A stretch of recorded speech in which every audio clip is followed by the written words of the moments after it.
अस्सलामुअलैकुम वरहमतुल्लाहि वबरकातुहू।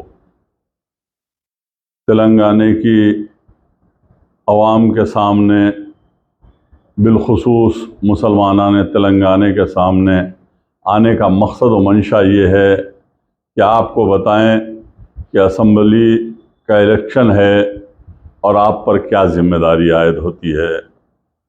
अज़ीज़ान मिल्लत इस्लामिया, गौर व फ़िक्र करना है। 30 नवंबर को आपको मुंतखब करना है अपने रुकन असम्बली को। आपको मुंतखब करना है आने वाले 5 साल की हुकूमत को। तो गौर व फिक्र करते हुए आप अपने वोट का इस्तेमाल करें। आपके सामने एक वो जमात है जिसने 10 साल से हुकूमत कर रही है और जिसके वज़ीर आला के चंद्रशेखर राव साहब हैं, जिसने ये साबित कर दिया अगर कोई सेक्युलर हुक्मरान हो तो केसीआर जैसा हो, सेक्युलर हुकूमत हो तो तेलंगाना की बीआरएस सरकार हो। ये साबित कर दिखाया है। मैं डेवलपमेंट वर्क पर तफसीलात से आपके सामने मैं बताऊंगा, लेकिन आपको मालूम है कि आप अपना हक़ राय दही इस्तेमाल करना है। 30 नवंबर को आपका जो है अपना जो दस्तूरी हक़ है, जमहूरी हक़ है, उसको इस्तेमाल करना है।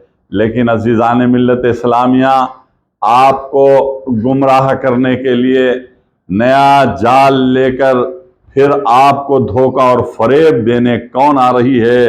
वो कांग्रेस आ रही है, जिसका निशान कटा हुआ हाथ है। और आपको गौर करना है, यही कांग्रेस की हुकूमत थी जिसने बाबरी मस्जिद को शहीद किया था। 56 बरस तक हिंदुस्तान में कांग्रेस बरसर इख्तिदार रही और 56 बरस तक आपको धोखा और फरेब दिया जाता रहा। 22,000 फ़िरक़े वाराना फसादात कांग्रेस की हुकूमतों में हुए। हमारी शिनाख्त को ख़त्म कर दिया गया, हमारी तहजीब को मिटा दिया गया, हमारे पर्सनल लॉ को मिटा दिया गया और हमारी मसाजिद को शहीद कर दिया गया। यही कांग्रेस थी जिसने 528 साला खदीम बाबरी मस्जिद को शहीद कर डाला।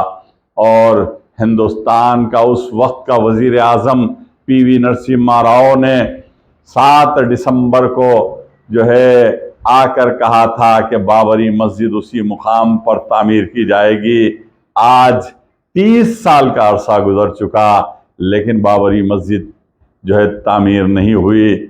आप गौर कीजिए, हिंदुस्तान एक सेक्युलर मुल्क है और सेक्युलर मुल्क पर बदनुमा दाग बाबरी मस्जिद की शहादत का है, जिसकी जिम्मेदार कांग्रेस है।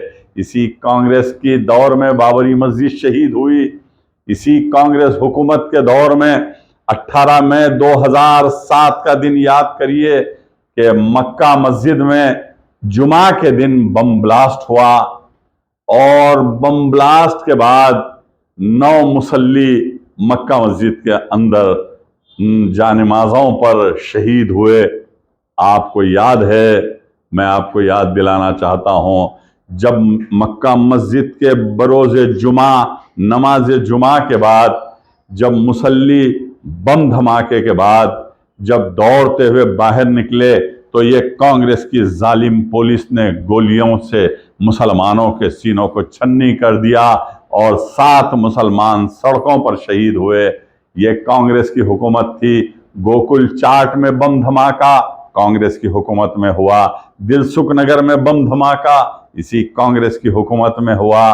और मक्का मस्जिद के बम धमाके के बाद 400 मुस्लिम नौजवानों को गिरफ्तार किया गया और 400 मुस्लिम नौजवानों को 3rd डिग्री का इस्तेमाल किया गया। अजियतें दी गईं। मछली के पकड़ने के जो गल होते हैं उससे उनके नाजुक मुकामात को खींचा गया। ये दुनिया गवाह है, अखबारात गवाह हैं कि कांग्रेस के दौर में कैसे कैसे मजालिम कैसे कैसे जो है हम पर जुल्म और सितम इसी कांग्रेस के दौर में हुआ। और कांग्रेस ने हमेशा हम पर जुल्म और सितम किया और कांग्रेस ने बर्बरियत का नंगा नाच खेला। और आज कांग्रेस ने एक ऐसे आरएसएस के एजेंट को, एक ऐसे दहशतगर्द तंजीम आरएसएस के सरबराह को आप पर लाकर मुसल्लत कर रही है। आज कांग्रेस का जो सदर है रेवंत रेड्डी, वो रेवंत रेड्डी आरएसएस का मेंबर है। मुझे याद है इसी रेवंत रेड्डी ने 28 मई 2002 को गंडीपेट के तेलुगु विजयम में तेलुगु देशम पार्टी के महानाडु में कहा था डाइस पर, मुसलमान दहशतगर्द होते हैं और सारे मुसलमान दहशतगर्द हैं। और ये रेवंत रेड्डी ने कहा था कि मुसलमान दहशतगर्दी का मरकजी शहर पुराना शहर हैदराबाद है। रेवंत रेड्डी, आप नहीं जानते कि मुसलमानों को तुमने दहशतगर्द कह दिया। अरे मुसलमान तो इस मुल्क में अमन व आमान को पेश किया। और जब चार मीनार बनाया तो मोहम्मद कुली कुतुब शाह ने सेकुलरिज्म की बुनियाद रखी, हिंदू, मुस्लिम, सिख और ईसाई। और उसी शहर को तुमने कह दिया कि मुसलमान दहशतगर्द होते हैं और उसका मरकजी शहर पुराना शहर हैदराबाद है। रेवंत रेड्डी, मैं तुमसे ये चैलेंज करता हूं, तुमसे मैं चैलेंज करता हूं, ये ओपनली चैलेंज है। मैं अखबारात लाइब्रेरी से निकाल कर बतलाऊंगा मेरी कौम के सामने कि तुमने बड़ी आसानी के साथ कह दिया था कि मुसलमान दहशतगर्द हैं। मुसलमान, रेवंत रेड्डी, मुसलमान दहशतगर्द नहीं होता, रहमतगर्द होता है, क्योंकि वह रहमतुल आलमीन सल्लल्लाहु ताला अलैहि वसल्लम का गुलाम है। अब आप गौर कीजिए कि हमको बड़ी आसानी से दहशतगर्द कह दिया और आज वही जो है चोला बदलकर अपने चेहरे पे नकाब डालकर अब हमसे वोट मांगने आ रहे हैं। अरे मुसलमानों, जानो और पहचानो, मैं इस मौके पर यह कहूंगा कि ना राहुल हमारा, ना रेवंत हमारा, ना राहुल हमारा, ना रेवंत हमारा, ना मोदी हमारा, ना किशन हमारा। तेलंगाना के 4 करोड़ का एक ही नारा, केसीआर हमारा, केसीआर हमारा, केसीआर हमारा। आप गौर कीजिए, आप गौर कीजिए। राहुल हमारा, ना रेवंत हमारा, ना राहुल हमारा, ना रेवंत हमारा, ना मोदी हमारा, ना किशन हमारा। तेलंगाना के 4 करोड़ का एक ही नारा, केसीआर हमारा, केसीआर हमारा और केसीआर हमारा। अजीजान मिल्लत इस्लामिया, गौर व फिक्र कीजिए कि आज कांग्रेस नया चोला बदल कर आ रही है। अरे यही कांग्रेस थी जिसने 2014 से पहले 10 साल हुकूमत की और अक़लियतों के लिए सिर्फ 10 साल में 500 करोड़ रुपए मंजूर किया था। लेकिन मेरे और आपके dynamic chief minister, secular chief minister, हरदिल अजीज चीफ मिनिस्टर, तेलंगाना की उम्मीदों की किरण, तेलंगाना की आवाज, तेलंगाना की आन, तेलंगाना की शान, तेलंगाना की पहचान, कल्वाकुंटला चंद्रशेखर राव साहब बहैसियत चीफ मिनिस्टर 10 साल में मुसलमाना ने तेलंगाना के लिए 12,000 करोड़ रुपए मंजूर किया। ये केसीआर साहब की हुकूमत की सेक्युलर पॉलिसी है, मोहब्बत है, अक़लियतों से हमदर्दी है। आज आप बताइए कि केसीआर साहब की हुकूमत ने ओवरसीज स्कॉलरशिप का आगाज किया, आला तालीम के लिए अब्रॉड जाकर, मिडिल ईस्ट जाकर बैरूनी ममालिक जाकर उन्होंने हमारे तलबा और तालिबात को आला तालीम के लिए 20-20 लाख रुपए नॉन रिफंडेबल अमाउंट मंजूर किया। आज हिंदुस्तान से मैं पूछना चाहता हूं, हिंदुस्तान की 28 रियासतों में कहीं पे भी स्कॉलरशिप है?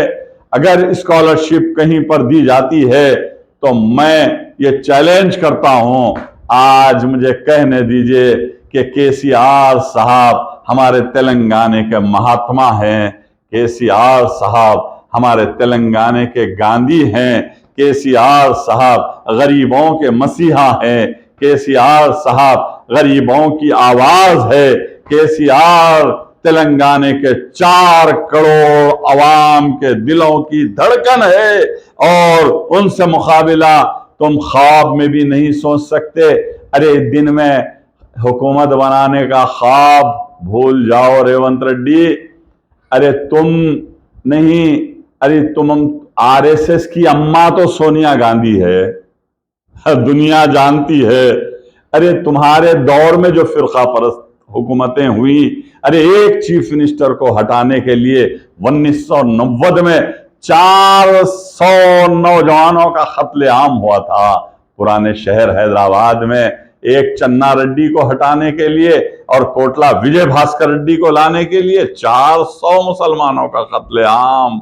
और ये कांग्रेस की हमेशा ये पहचान रही कि कर्फ्यू का शहर, कांग्रेस की पहचान जो है 18-18 दिन कर्फ्यू और पुलिस की फायरिंग, गिरफ्तारियां, बम धमाके, मसाजिद की शहादत, ये कांग्रेस की देन है मिस्टर रेवंत रेड्डी। अरे ये जो मेरे पास जो गुलाबी खंडवा है, ये खंडवा कोई मामूली झंडा और खंडवा नहीं है, लाखों शहीदों के खून से बना है, लाखों शहीदों की आवाज है, लाखों तेलंगाना की करोड़ों अवाम की आरजू है, लाख करोड़ों तेलंगाना की अवाम के दिलों की धड़कन है गुलाबी खंडवा, गुलाबी झंडा। और केसीआर साहब ने 14 साल तक जिद्दोजहद किया, कुर्बानियां दी, मरण बरत बैठा और अपने इख्तिदार को, पार्लियामेंट की सीट को इस्तीफा दिया, असेंबलियों की रुकनियत से इस्तीफा दिया। उसके बाद तेलंगाना हासिल हुआ मिस्टर रेवंत रेड्डी। गौर करो, अरे राहुल बाबा, अभी तो तुम उंगली पकड़ के चलने वाले बच्चे हैं। अरे केसीआर साहब की सियासत, केसीआर साहब का जो है तेलंगाना अवाम से मोहब्बत, आज मैं ऐलान करना चाहता हूं तेलंगाना के 60 लाख मुसलमान यूनाइटेडली बीआरएस पार्टी के साथ हैं। तेलंगाना केसीआर साहब के साथ है, बीसीज केसीआर साहब के साथ, एससीज केसीआर साहब के साथ, मुसलमान मुत्तहदा आपके साथ हैं। और दुनिया देखेगी 3 दिसंबर को जब काउंटिंग होगी, 90 से 95 सीट्स बीआरएस पार्टी कामयाब होगी। रेवंत रेड्डी डबल डिजिट में कांग्रेस नहीं आने वाली, डबल डिजिट भी तुम फिगर नहीं ला सकते। अरे तुम तो इलेक्शन के नाम पे करोड़ों रुपए बटोरने वाली दुकान बन गए हैं। अरे कुछ होने वाला नहीं है। मैं तेलंगाना के 4 करोड़ अवाम से और बिलखुसूस मुसलमानों से यही अपील करूंगा, ये शेर के साथ कि तारीख की आंखों ने वो दौर भी देखा है, तारीख की आंखों ने वो दौर भी देखा है, लम्हों ने खता की थी, सदियों ने सजा पाई। हमारे लम्हे 1956 में गलत थे और हमने आंध्रा को मर्ज कर लिया था और तेलंगाना और आंध्रा मर्ज होकर यूनाइटेड आंध्र प्रदेश बना था। पंडित नेहरू ने हमें जो है समंदर में डुबो दिया था, लेकिन 56 बरस लगे उस आंध्रा वालों से छुटकारे के लिए। अंग्रेजों की गुलामी से आजाद कराया था महात्मा गांधी जी ने, इस देश को आजाद कराया था गांधी जी ने, लेकिन मेरे तेलंगाना स्टेट को आंध्रा वालों की गुलामी से नजात दिलाया मेरे गरीबों के मसीहा, तेलंगाने के महात्मा, तेलंगाने के गांधी कल्वाकुंतला चंद्रशेखर राव साहब ने आजादी दिलाई। अब उस आजाद तेलंगाने में आज हम सांस ले रहे हैं, आज हमें नौकरियां भी मिल रही हैं, आज हमारे घरों में खुशी और मसरत है।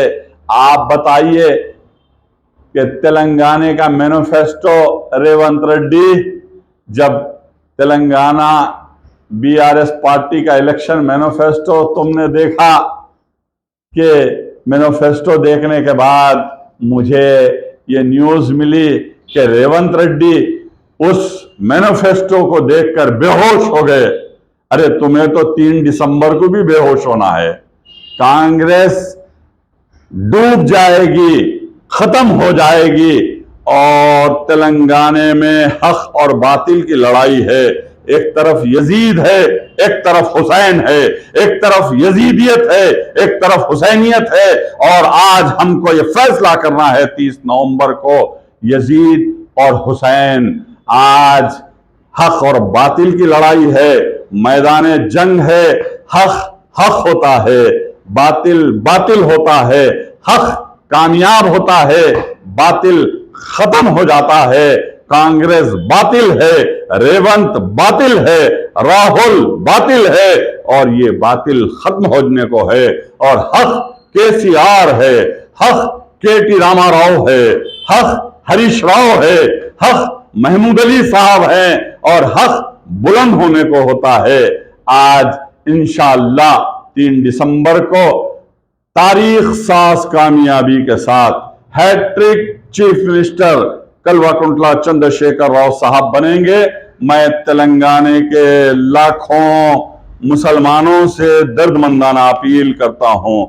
हमारे लम्हे गलत थे 1956 में, हमारी 2 जनरेशन सर्टिफिकेट रखने के बावजूद जो है इफलास और मुफलिसी में, गरीबी में गुजारा।